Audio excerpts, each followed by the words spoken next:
Андрей Юрьевич Торпеда, на жаль, сёння саступае на сваім поле. У чым прычыны, па-першае, гэтай паразы крыўднай, і як вы ацэньваеце сённяшнюю гульню команды? Ну, если так по горячим следам, то команда повела себя трусливо в первом тайме, я скажу. Так, я сейчас сказал после игры, что если у каждого стержня не будет, тогда стержня не будет и у команды.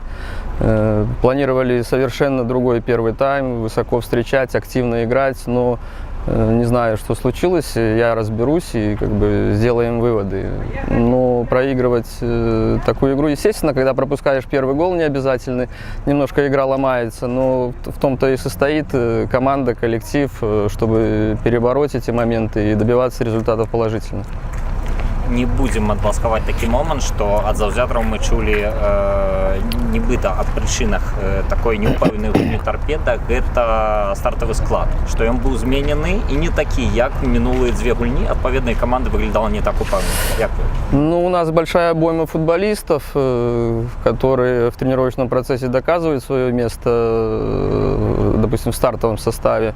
Ну, какие-то моменты, наверное, я сделаю выводы, естественно, и по стартовому составу, и по отношению каждого футболиста к тому результату, к которому мы стремимся. Можете уже так зараз по гарачих кроках сказать, гэта былі асноўныя памылкі в обороне ці в нападе, дзе мы сёння?